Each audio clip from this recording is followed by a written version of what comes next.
The tone punched through the studio monitors like a nail gun, and for a split second, I thought a transformer had blown somewhere in the wall.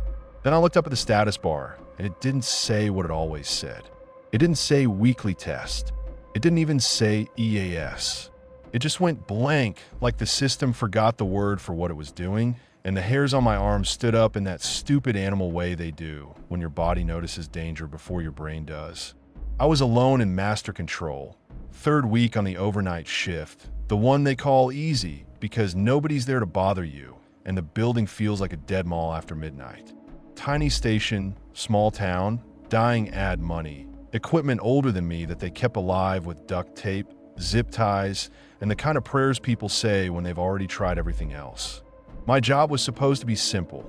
Keep the automation happy, roll the local spots, watch the transmitter readouts, log anything the emergency alert system does, and don't screw up. At 2:14 a.m., the EAS encoder chirped like it was about to run a routine test. Two sharp beeps, a pause, and then that long flat scream that makes your teeth itch. It's a sound you don't really hear, so much as it takes up space inside your head. I glanced at the calendar taped to the rack door. No test scheduled. I clicked through the automation rundown. Nothing queued. I checked the email chain where they'd send these things because management loves a paper trail. Nothing.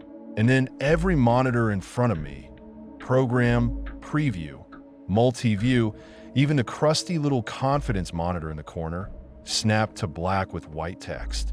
Not our ugly default EAS font. Not the Noah crawl. Not the state relay formatting.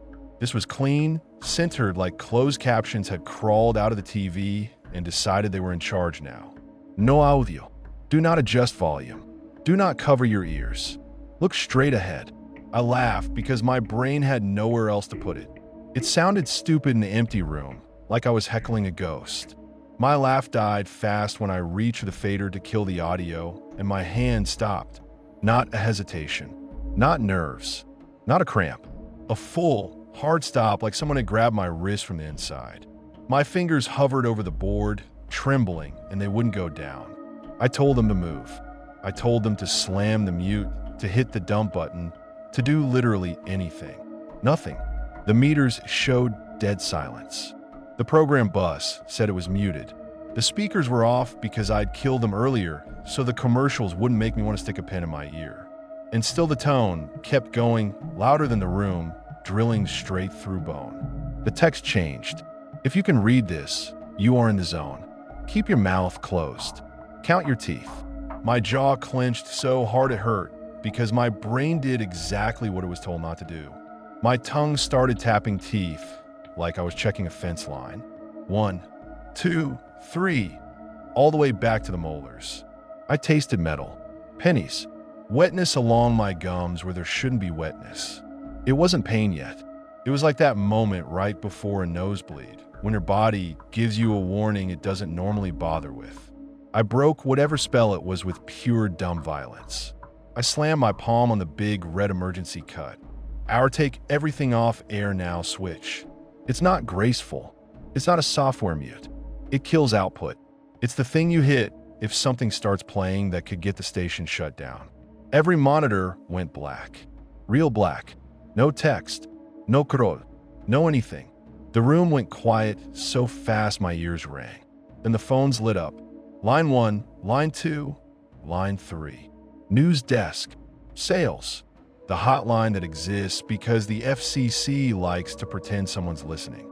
All blinking at once like the building got struck by lightning and electricity decided to become a message. I grabbed the hotline first because that's the one you get fined over. I hit speaker without thinking, habit, and the tone came out of the phone at low volume, like it was trapped in the plastic. Like the handset was sweating sound. I yanked the cord out of the wall so hard the jack popped. The tone didn't stop right away. It faded, but it faded into something worse. I realized it was still happening, faint and steady. From my own mouth. I was humming it, not singing, not consciously. My throat was shaping it like a reflex, like my body had decided the tone was a breathing pattern it needed to keep going. I slapped myself hard enough to make my cheek go hot. The hum cut off like a cord being clipped. I stood there with my heart going insane, mouth tasting blood now, because I caught my own lip and I stared at the dead phone like it might start talking again without permission. I answered another line, off speaker, because I needed a human voice. I needed proof there was still a normal world on the other end of wires. A woman sobbed quietly, trying not to open her mouth all the way. It came out muffled, like she was clenching her teeth. "I can read it," she whispered, and it sounded like she was afraid the air itself would hear her. "It's on everything. It's on the TV. It's on the microwave. It's on the baby monitor. What's your address?" I said, because I'm an idiot and my brain was still doing procedures. She didn't answer. She made a small noise like she was shaking her head. "My husband's standing in front of it," she said. "He's smiling. He hasn't blinked. My kid's in the hallway doing the same thing. Like they're waiting for something." "Turn it off," I said. I did. I pulled the plug. It came back on the clock. It came back on the stove. It came back on my phone screen, even when I locked it. It says, her voice broke. She swallowed hard. It says, "Keep it shut." "Keep what shut?" She drew in a breath through her nose like it hurt. "The door. The front door." I try to leave. I try to open it, and the knob won't turn. It's stuck like it's welded. I stared at our studio door like it might decide to do the same thing. "Get a window," I said. "Break a window. Get out." "I tried," she whispered. "The glass, it won't break. It makes this sound like tapping a fish tank." My skin crawled. I could picture it too clearly. Her knuckles bouncing off unbroken glass, her breath fogging, her family standing behind her with blank faces and that calm smile. And underneath it all, the tone. Because even with everything dead in master control, I still felt it inside my teeth, like my jaw remembered. "Ma'am," I said, trying to sound like I knew what the hell I was doing. "Listen to me. Put something in your mouth. Cloth. A towel. Don't." The line clicked. Not hung up. Clicked like something had pressed the hook. Then the dial tone wasn't a dial tone. It was the tone. I dropped the handset like it burned. All the other lines kept blinking. The instinct part of me wanted to run outside and sit in my car with the doors locked and the radio off and pretend none of this was mine to solve. But the professional part, trained, hammered into you, even at a garbage station, kept trying to fix the source. The source was supposed to be the EAS encoder, because that's the only thing allowed to hijack everything like this. I pulled up its logs on the old workstation we use for compliance. The event wasn't coming from NOAA. It wasn't coming from the state relay. It wasn't coming from a network feed. It was listed as originating locally, from our own rack, from a port that shouldn't have been active.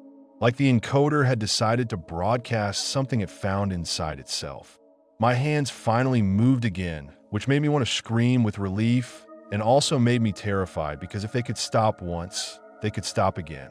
I got down on my knees and crawled behind the rack with a flashlight, breathing loud, cursing into my own shirt. The back of that rack is a rat's nest of cokes and power cables and labels in different handwriting, because nobody here ever does anything clean. You don't fix a problem, you layer fixes on top of fixes until the whole thing looks like a plate of spaghetti that can kill you. I traced the EAS output line with my hand. It should have gone to the router, then to master control, then out to air. Instead, it ran through a coax loop that did not match any label. Fresh zip tie, new connector, clean crimp. Someone had been in here recently and tried to make it look like it belonged. And it went right back into the input. Output to input, a closed loop. That's not an accident. That's a trap. That's someone feeding a snake its own tail and waiting for it to start growing teeth. I cut the zip tie with my keys and yanked the loop out. The monitors stayed black. The audio stayed dead. But the pressure in the room changed anyway, like the air thickened and leaned toward me. Like something unseen had taken a step closer. I backed up and slammed my shoulder into the console on the way up. Pain shot down my arm. I didn't care. I just needed distance from that rack. The text came back, not on the monitors, on the glass of the powered-off screens, like it was behind them, like words were etched into the dead pixels. "You are touching the mouth. Stop touching the mouth. Put it back." The words weren't just there. They had weight. They sat in my vision, refusing to be ignored. My stomach flipped. I took another step back, and my heel hit something on the floor. A piece of Cokes I dropped. I didn't pick it up. I didn't want to touch the mouth again, whatever the fuck that meant. I did the only thing that made sense in a building full of nonsense. I went looking for the guy everyone said knew the place. Doug, station engineer, gray ponytail, smelled like solder and cigarettes, even though nobody smoked inside anymore. He'd been here since the station did live cut-ins, and people still watched local news like it mattered. Doug trained me in that old engineer way. Show you where the breaker panel is, show you how to kick the automation back in a line when it freezes, and then leave you alone because you'll learn faster when it breaks. Doug wasn't on shift, but his office door wasn't locked. That alone felt wrong. Doug locked everything, even the supply closet, because he didn't trust management not to steal pens. I shoved the door open. The smell hit me first. Hot dust, old coffee, flux. The room looked like a museum exhibit titled Broadcasting: The Decline. Manuals stacked to the ceiling. Old station IDs on DVD. A broken weather radio. A can of WD-40 that looked older than the building. And on the floor in front of the desk was a cardboard box with a strip of masking tape across the top. Gym tape / do not air. I stared at it the way you stare at a snake in your driveway. You don't want to get closer, but you can't stop looking because you need to know where the head is. My brain said, leave it. Go home. Call someone. Call anyone. My hand said, cut the tape. Fear makes you hungry for explanations. It makes you stupid and brave in the worst way. I peeled the tape back. VHS cassettes. A dozen. Nosleeps. Black shells with handwriting on the spines. Doug's blocky scrawl. Drill. Feed. Audio. 214. And one that made my throat tighten. Lock. My mouth tasted pennies again. We had a dusty VCR deck in the back edit room for archiving old commercials and community programming nobody cared about. I grabbed the box and carried it down the hallway like it was leaking. The building felt different now, like it had shifted half an inch sideways and didn't line up with reality anymore. The fluorescent lights buzzed too loud. Shadows and doorways looked deeper, like the dark had thickness. The newsroom was empty, but chairs were scattered like people had stood up fast and never sat down again. I passed the studio window and saw my own reflection moving wrong for a second. Just a delay, like my face didn't want to keep up. I didn't stop. I didn't look closer. I'd already had enough of mirrors for one night. In the edit room, I shoved the first tape drill into the VCR with shaking hands. The deck whined like it hated being awakened. The monitor rolled from blue to static to image. A school gym, cinder block walls, painted court lines, folding chairs shoved against the bleachers, kids on the floor with blankets, adults walking around with flashlights trying to look calm. Somebody's idea of a shelter-in-place drill. Tornado, maybe, or chemical spill. The sort of thing towns do so they can tell themselves they're prepared for the world ending. The timestamp burned into the corner read 2:14. I watched a man in a janitor's uniform move toward the heavy double doors at the back of the gym. He swung them shut and slid a thick metal bar into place. He didn't look like he was joking. He didn't look like he was part of the drill. He looked like he was doing a job. Kids crowded toward the doors from the inside. Small hands slapped the little glass windows. Mouths open wide. No sound yet because the tape audio was low and muffled. Then the audio hit. That same tone. That long, flat scream that doesn't belong anywhere humans live. People in the gym flinched. Some laughed nervously. Someone said something I couldn't make out. The janitor didn't react. He stood in front of the doors like a guard dog, and the kids started pounding harder.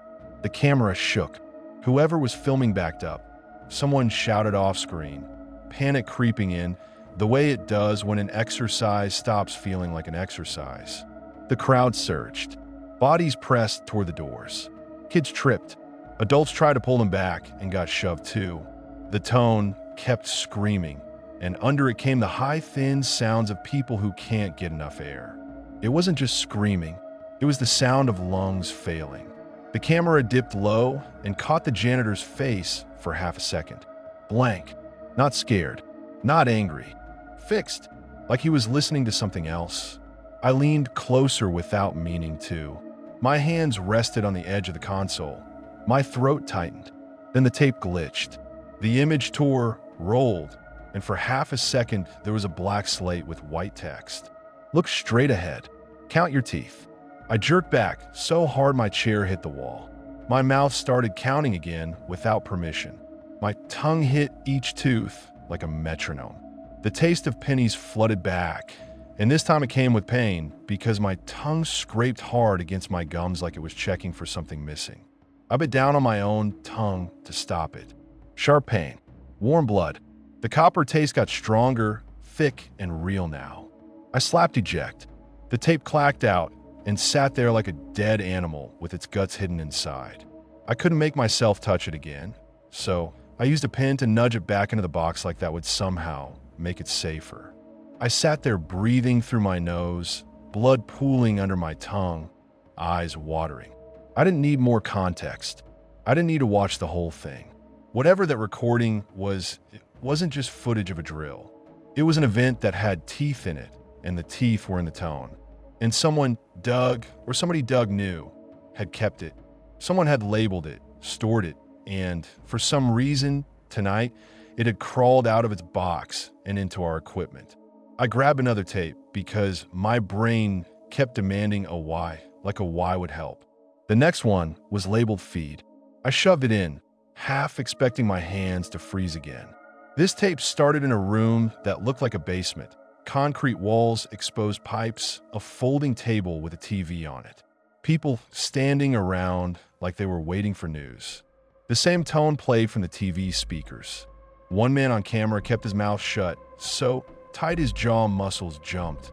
Someone else was holding a towel between their teeth like a dog with a toy. Then the camera swung toward a door. A normal door, and there was white text on the door itself, like it had been written in chalk. Except it wasn't chalk because it glowed faintly in the dark. Keep it shut. The people in the room stared at the door like it was an animal that might wake up. Nobody touched it. Nobody spoke.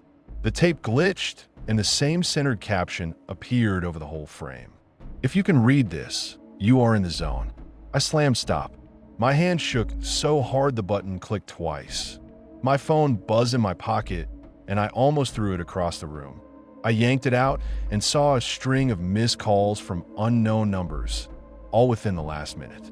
Then a text popped up, no number attached, just a message on a blank field, like it came from the device itself. Keep your mouth closed.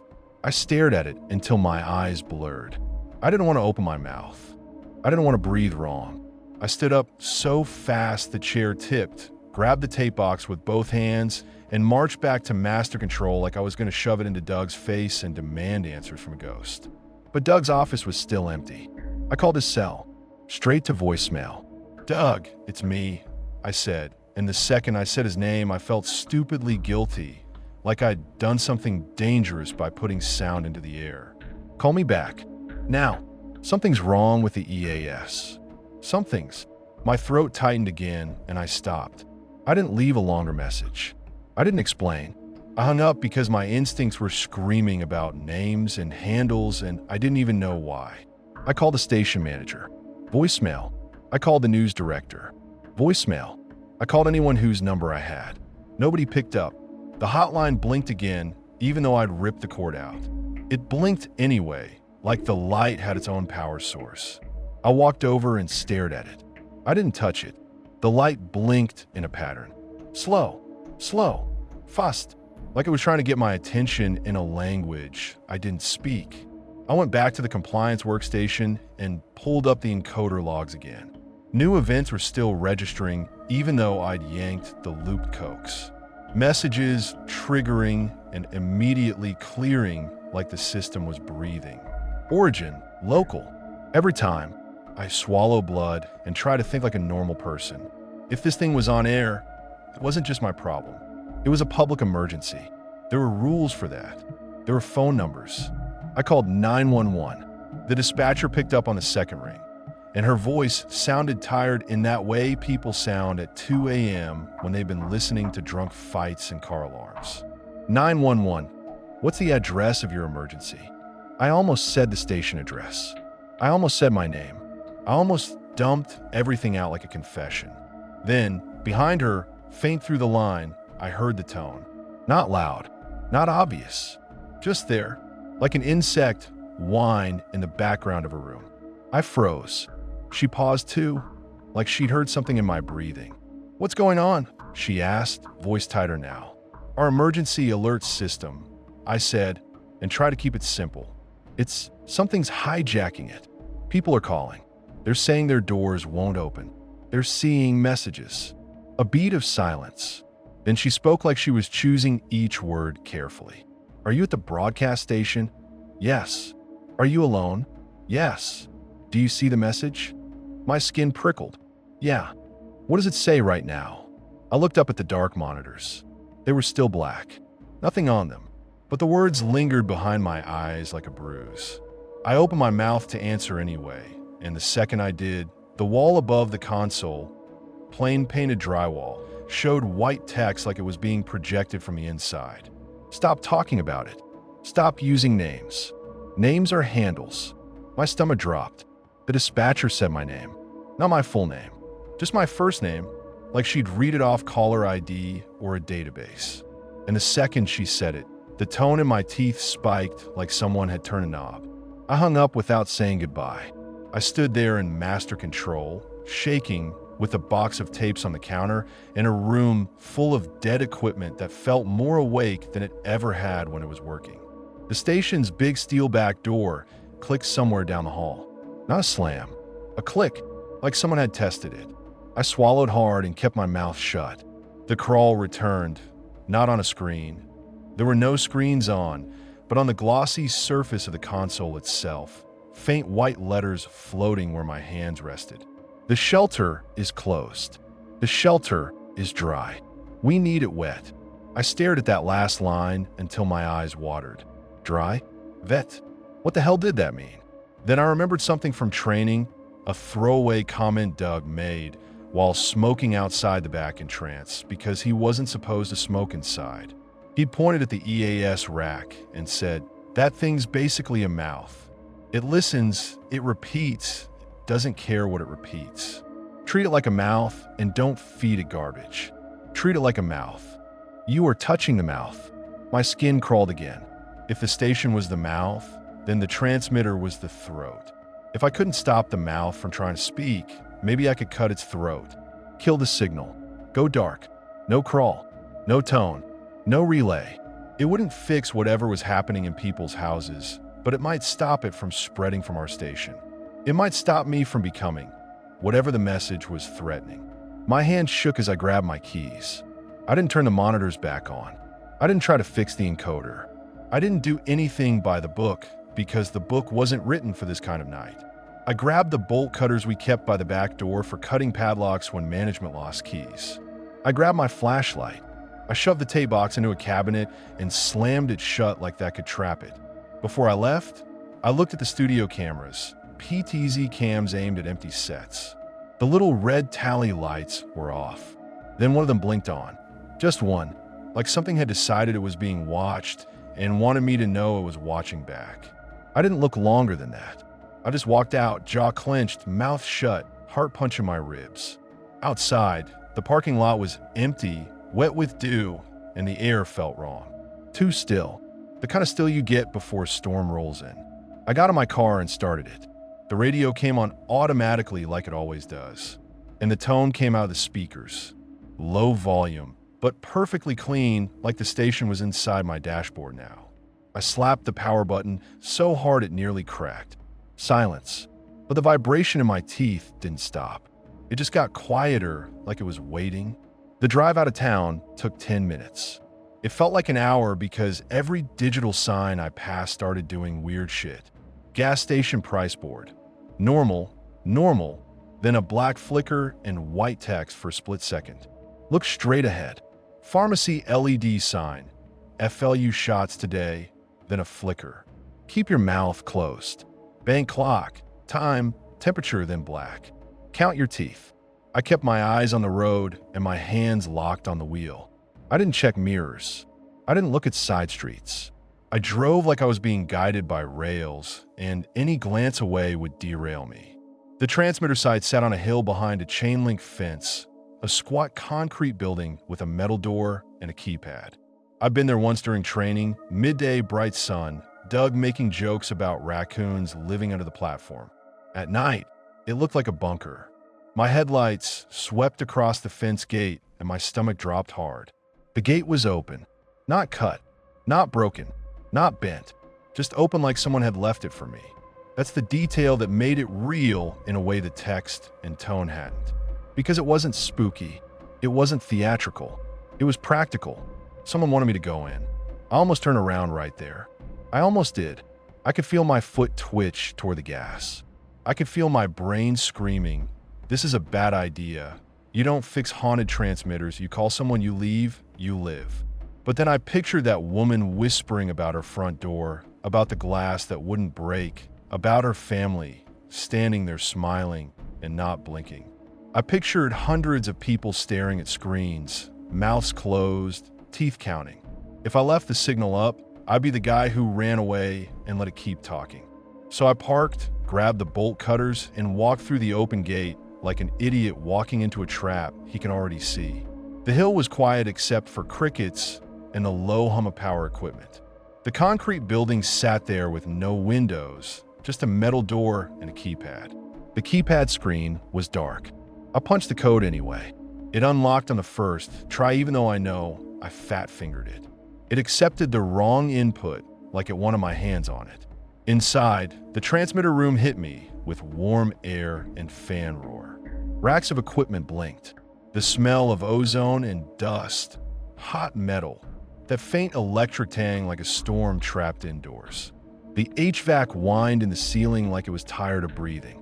I moved fast because if I slowed down, I'd think. Main breaker was on the wall.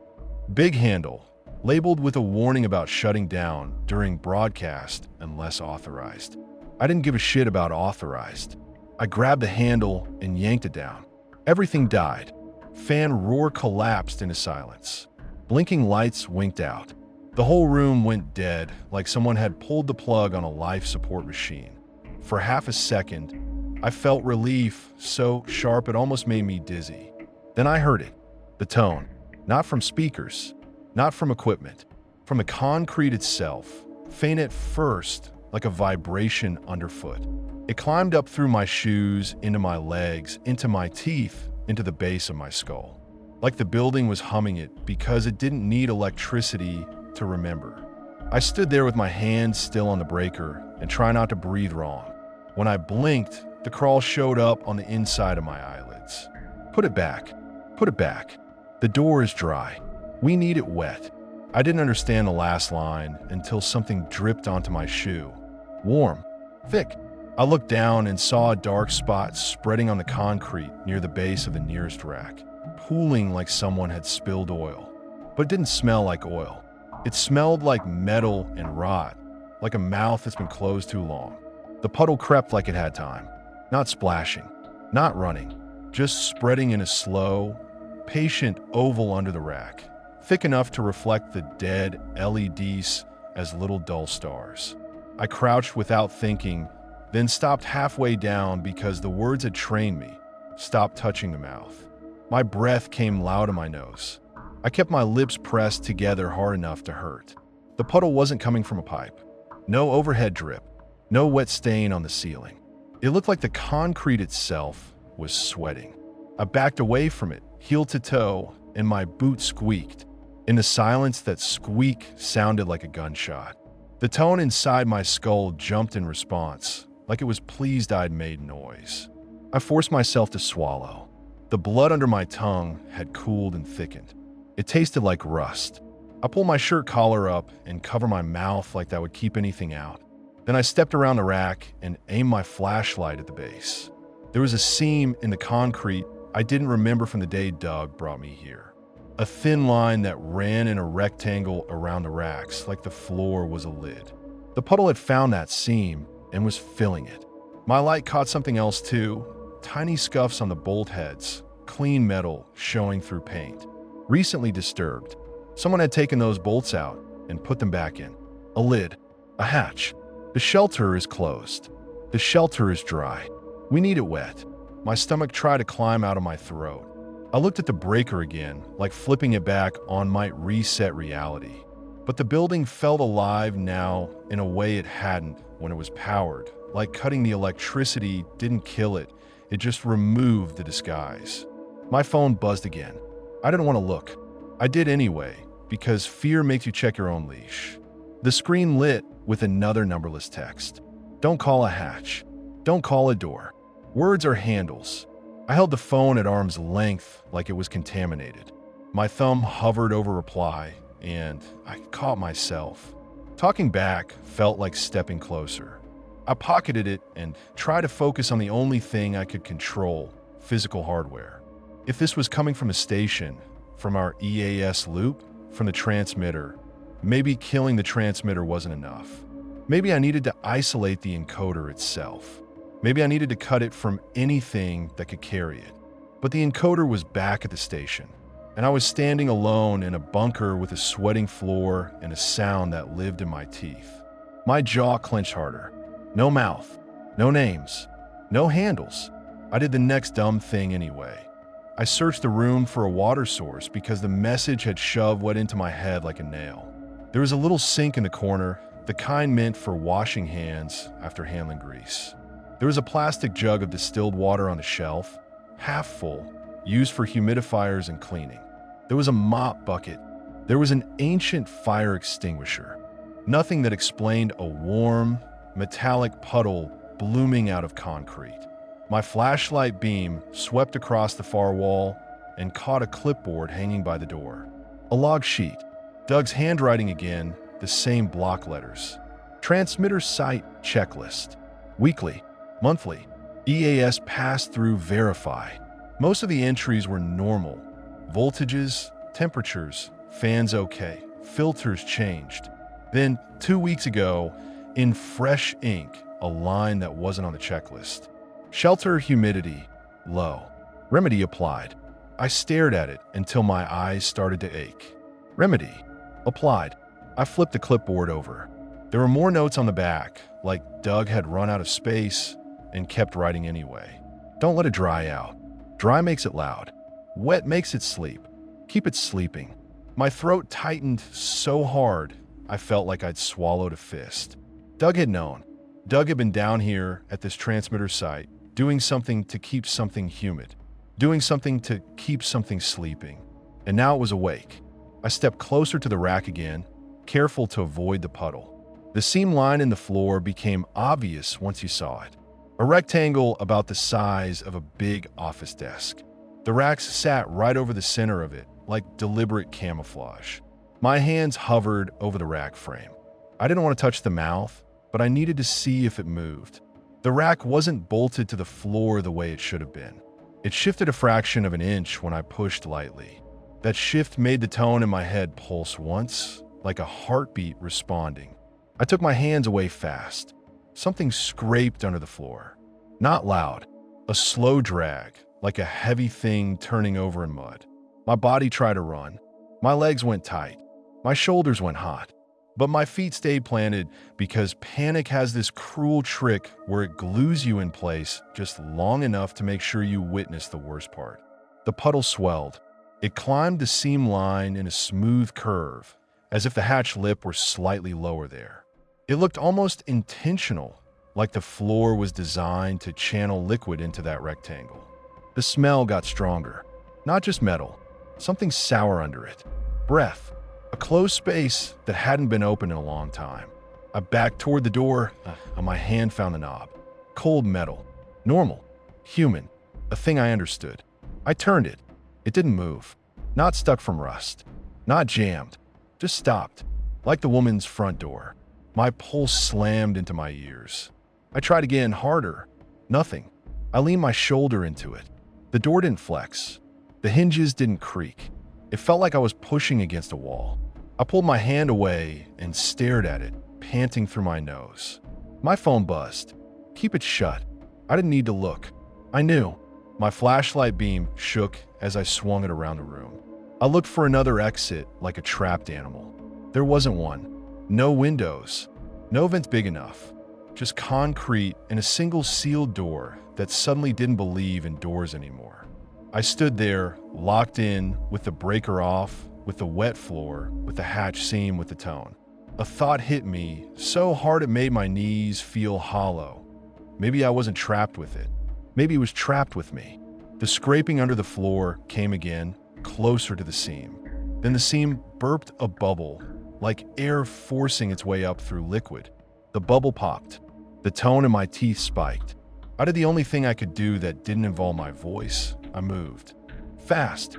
I yanked the bolt cutters up off the floor and jammed the jaws into the seam like I could pry it open or pry it shut. Either one felt better than just waiting.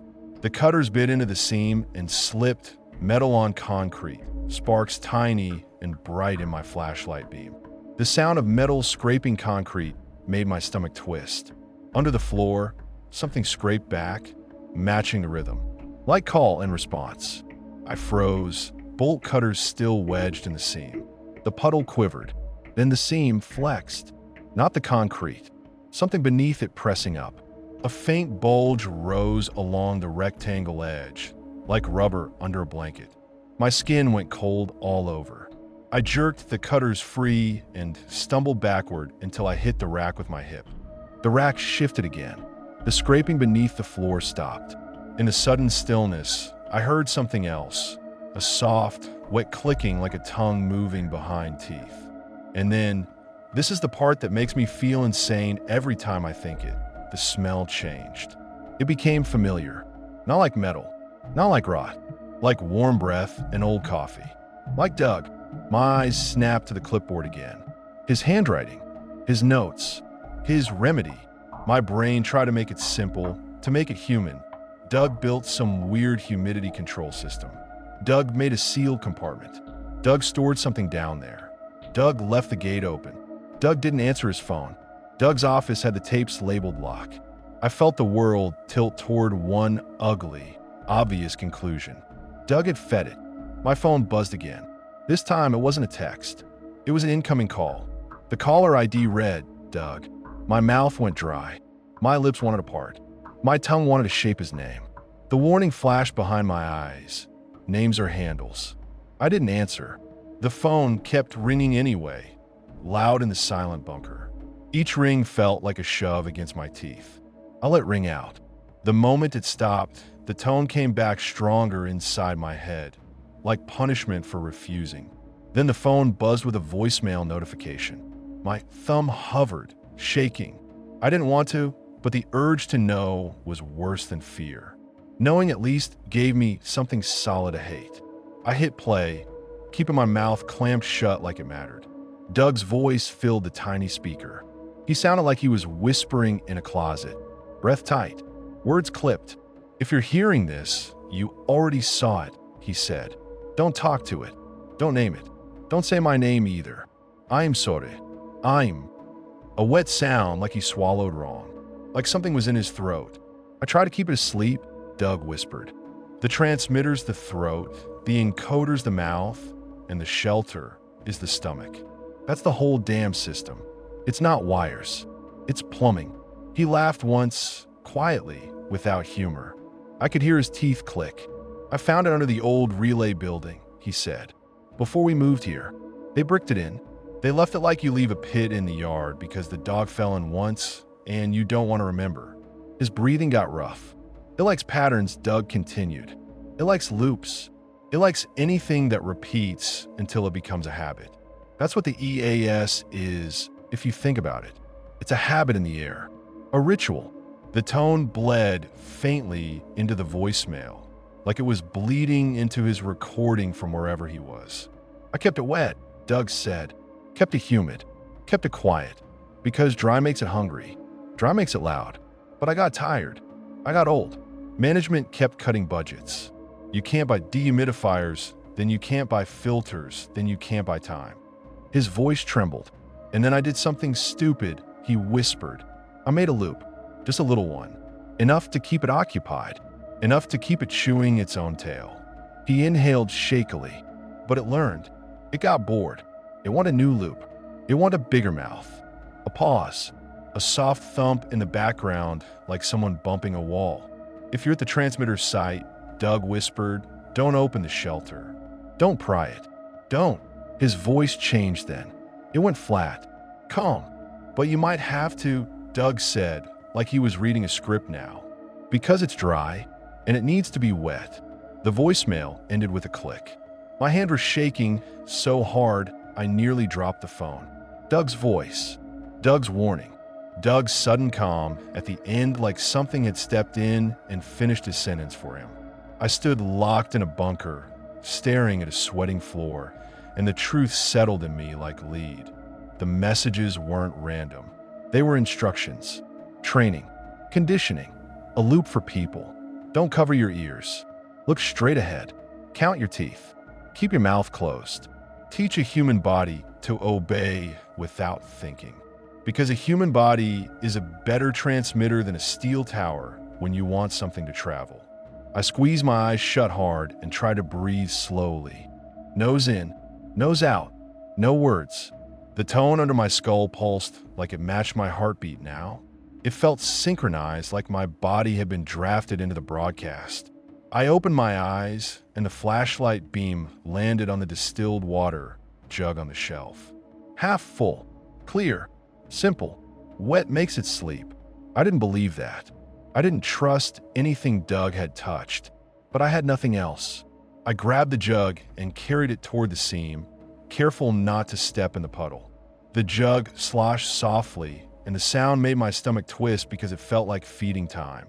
The seam bulged again as I neared it, like whatever was down there could sense me. I set the jug down next to the seam and just stared at it. I didn't want to pour it. If I poured it, I was obeying the message. If I didn't, I was trapped in a sealed concrete room while something under the floor woke up. My hands clenched and unclenched. I thought about the calls coming into the station, the woman, the doors, the windows like fish tanks. I thought about the gym tape, people packed into a room, mouths open, air running out. I thought about Doug whispering in a closet. I picked up the jug. I tipped it. Water poured in a clear stream and ran along the seam. It joined the warm metallic puddle, and for a second, the two liquids didn't mix, like oil and water refusing each other. Then they blended into something cloudy and pinkish at the edge. The moment the water hit the seam, the tone in my teeth dropped in volume. Not gone, just dulled, like someone turned down the gain. The bulge under the floor relaxed. The scraping stopped. I didn't feel relief. I felt disgust because it worked. I poured more, tracing the seam line like I was wetting a seal. I tried to keep my breathing steady. The tone stayed quieter. When the jug ran out, I set it down and backed away slowly. The room stayed still. The doorknob didn't move, but the locked feeling in the air eased a fraction, like the bunker exhaled. I went back to the door and tried again. The knob turned. My heart leapt. I yanked it open, and cold night air hit my face like a slap. I stepped out so fast, I nearly tripped on the threshold. The moment my boots hit the outside gravel, the tone inside my skull surged again, like it hated losing me. It flared so sharp, I grunted involuntarily through my nose. I didn't look back. I slammed the door shut behind me and ran down the hill toward my car, bolt cutters banging against my leg. Halfway down, I heard the bunker door click again behind me. Not from wind, not from me. A quiet, deliberate click like someone on the other side had tested it. My legs tried to turn to jelly. I kept running anyway. I got in the car, locked the doors, and just sat there shaking with my forehead against the steering wheel, breathing like I'd sprinted miles. My mouth stayed shut. My jaw ached. My phone buzzed again. A new text. Good. Now go back. Make the big mouth wet too. The station. The EAS rack. The loop. It wanted me to feed the whole system. Doug's notes echoed. Wet makes it sleep. And then, dry makes it loud. What if cutting the breaker made it dry? What if killing power stopped whatever humidification Doug had built? What if I just made it hungrier? My mind spiraled, and I forced it back into action. I started the car. I kept the radio off. I drove like a thief, eyes forward, hands locked, ignoring every flashing sign that tried to teach me again. On the way back into town, I passed a house with every light on. In the front window, a TV glowed white. A person stood in front of it, perfectly still, face aimed at the screen like it was sunlight. I didn't stop. I didn't help. I couldn't. I just drove, feeling like the worst kind of coward.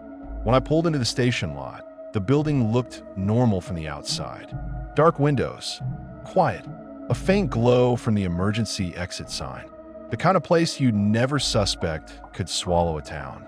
I unlocked the back door with trembling hands. Inside, the hallway lights buzzed. The air felt colder than before. The newsroom chairs were still scattered. The studio was still empty. The station felt like it was holding its breath. Master control was where I'd left it. Monitors black, console dark, phone lights blinking even with cords ripped out. But something had changed. There was moisture on the glass of the monitors. A thin fog like someone had breathed on them. And in that fog, finger-drawn letters. Wet.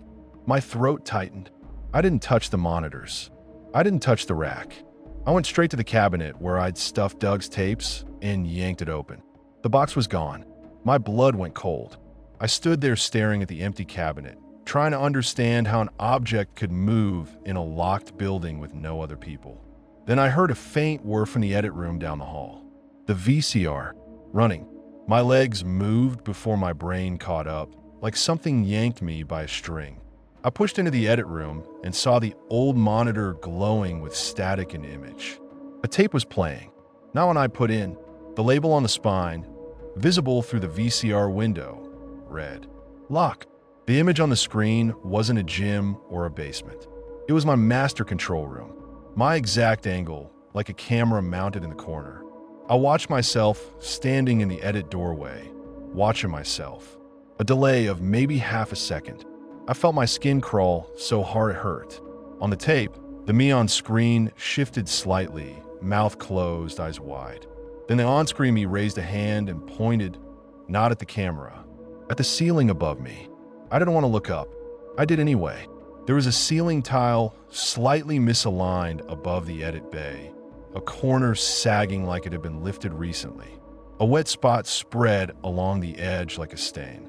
Something dripped, not water, thicker, warm. It hit the floor with a soft plop. The tape image flickered and white text appeared centered over my own frozen face. Open it. Let it breathe. Let it drink. My heart hammered. I backed away from the VCR, and the on-screen me backed away too, perfectly synced. Then the on-screen me did something I hadn't done. It smiled. Not a big smile. A small, controlled lift of the corners, like someone practicing being human. My stomach turned so hard I gagged through my nose. The on-screen me reached up toward the sagging ceiling tile. My real hand stayed at my sides, clenched into fists. The tape me pulled the tile down, and something black and wet hung there, just beyond the edge of the frame. Something that moved like fabric in a slow current. A shape that didn't belong in a ceiling. The tape audio, faint at first, rose. The tone, but layered under it now, was something else. A soft chorus of clicks like teeth tapping, dozens of mouths counting in the dark. I slapped the VCR power button. It didn't turn off. I yanked the plug. The monitor stayed on anyway. Image still playing, static crawling around the edges like living hair. The tape me kept reaching. My real body started humming the tone again without permission. It rose from my throat like a burp I couldn't stop. My jaw vibrated. My molars buzzed. I clamped my lips together so hard I nearly bit through them. My eyes watered. The tape me's hand disappeared into the black, hanging thing in the ceiling, like pushing fingers into a mouth. And the black thing moved. It flexed around the hand in a slow squeeze. The tape me didn't flinch, didn't blink. The tape me's smile widened a fraction. My own knees threatened to buckle. I stumbled backward out of the edit room and into the hall, breathing through my nose like a drowning person finding air. The station was too quiet. Then I heard it from somewhere deeper in the building, a soft, wet dragging sound. like something being pulled across carpet. I turned toward master control because everything kept circling back there, and the moment I did, the hallway lights flickered. For a split second, the far end of the hall wasn't the hall. It was the gym. Rows of people packed tight, faces aimed forward, mouths shut, eyes glossy, not blinking. They stood shoulder to shoulder like a crowd waiting for a concert. Then the lights stabilized, and it was just the hall again. But the smell stayed. Warm breath. Coffee. Ozone. Doug. My phone buzzed with a new message. You can fix it. Just make it wet. I backed into master control and shut the door behind me. Not because it would help, but because my hands needed something to do that wasn't prying open ceiling tiles. I stared at the EAS rack like it might lunge. The loop coax I'd cut earlier was back in place. Fresh zip tie. New connector. Clean crimp. It looked even neater than before, like someone had taken pride in the work. I didn't hear footsteps. I didn't hear doors. I didn't hear anything that explained it. But there it was, the loop. The mouth chewing its own tail. And now it wanted more. I thought about the distilled water at the transmitter site. I thought about the way the tone dulled when I poured it along the seam. I thought about Doug's note. Wet makes it sleep. Maybe that wasn't a lie. Maybe wet didn't make it good. Maybe wet just made it quiet. Like sedating a rabid animal. It's still rabid. It's just not biting yet. If I made the station wet, I might quiet it enough to break the loop. By time, let people's doors work again. Let them blink. Or I might feed it. My jaw ached from holding my mouth shut. My tongue throbbed where I'd bitten it earlier. Every instinct screamed not to obey. But I couldn't leave it loud. Because loud meant it was in people's teeth. Loud meant it was training them. Loud meant it was building a bigger mouth out of bodies. I looked around master control for anything that could make what happen without me opening things. There was a little mini fridge in the corner that nobody used anymore. Condensation pooled under it sometimes. There was an ice bucket in the break area. There were emergency water bottles in a crate by the exit because management liked pretending they care about safety. I grabbed the crate and yanked it onto the floor. Plastic bottles clattered. I ripped one open with shaking hands and poured it onto the floor by the rack. Water splashed. It spread thin on the tile. It smelled like nothing. The tone of my teeth didn't change. I poured another bottle closer to the rack base. Water ran under the rack and disappeared into shadows. The monitors stayed black. The phone lights kept blinking. The tone stayed loud. Not enough. It needed humidity, not puddles. It needed wet air. It needed the kind of wet that gets into electronics and makes things short out. It needed the kind of wet that makes a building feel like a mouth. My eyes landed on the HVAC vent above the rack.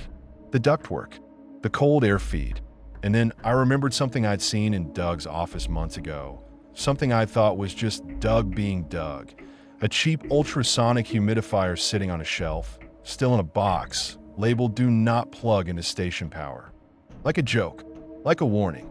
I ran to Doug's office and yanked drawers open until I found it shoved behind manuals.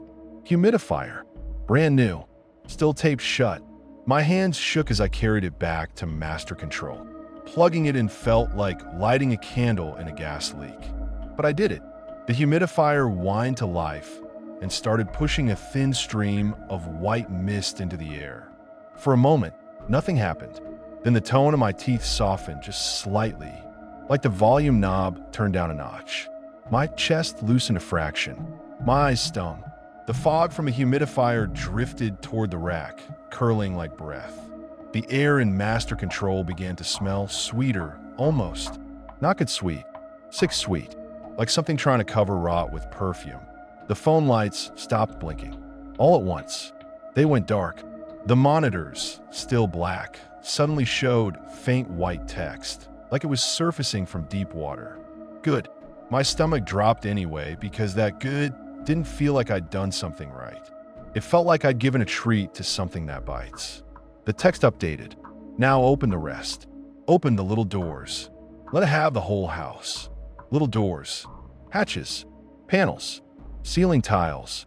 Don't call a hatch. My throat tightened. The humidifier kept breathing mist. The tone stayed quieter, but it didn't go away. It felt like it settled into the background of my thoughts, like a parasite that had found a comfortable place to live. I backed away from the rack, shaking my head like I could fling the words out of my skull. My phone buzzed again. A call. Caller ID Doug. My hands tingled. I didn't answer. I couldn't risk hearing my own name. I couldn't risk his voice slipping into that flat comm again and telling me to do exactly what it wanted. The phone stopped ringing.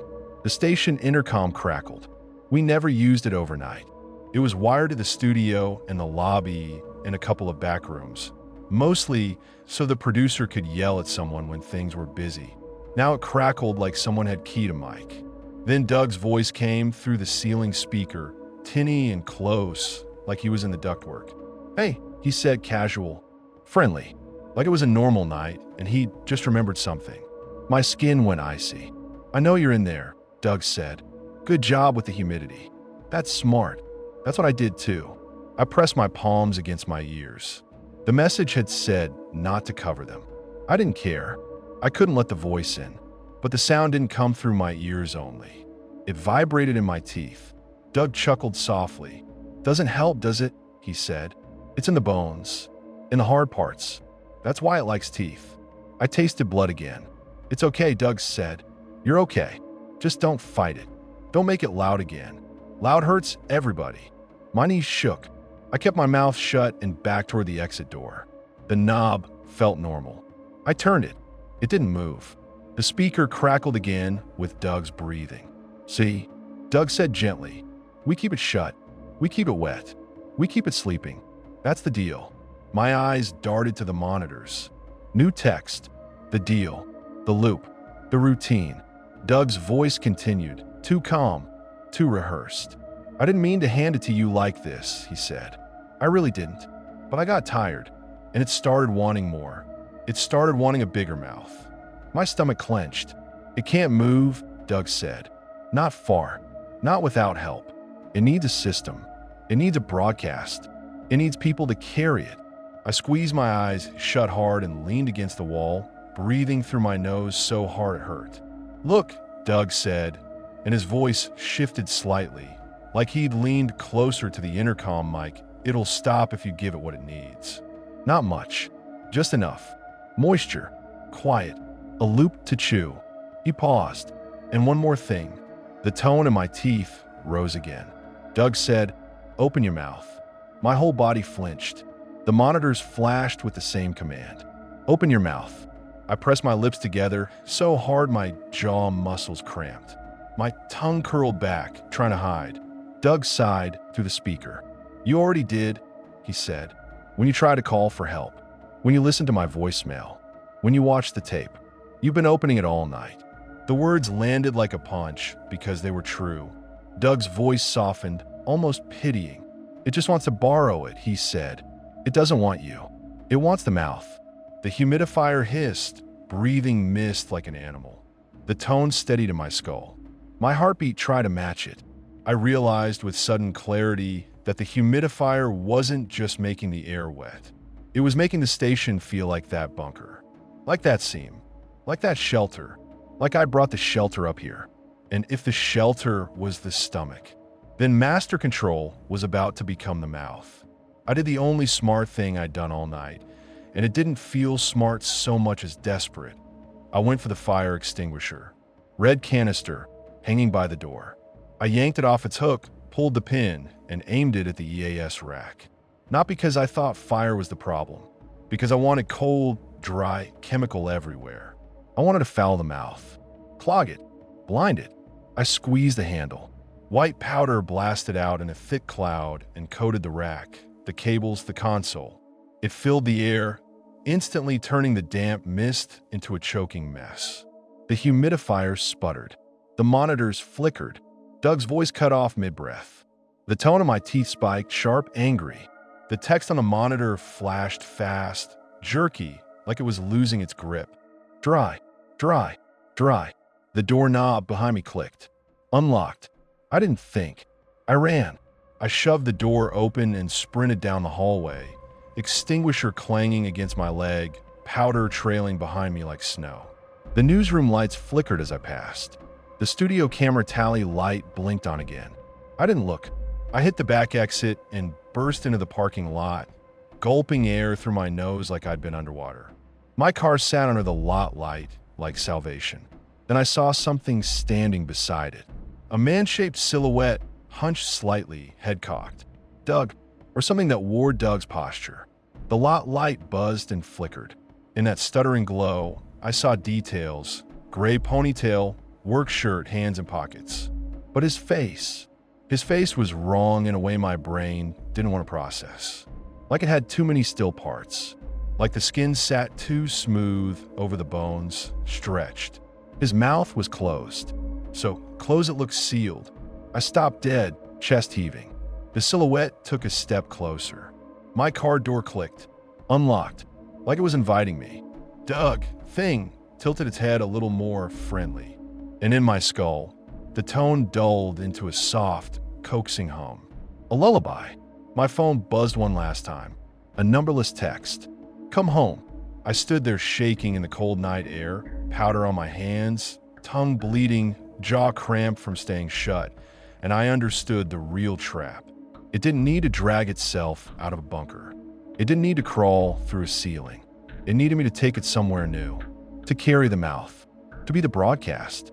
I turned away from my car and started running down the street instead, away from the parking lot, away from the building, away from the silhouette that looked like Doug and didn't blink. Behind me, the station's tower beacon blinked red in the sky. Once, twice, then it stayed on, steady like an unblinking eye. And even as I ran, mouth clamped shut until my jaw screamed, I felt the tones settling deeper into the hard parts of me, patient as a habit, like it knew I couldn't keep running forever.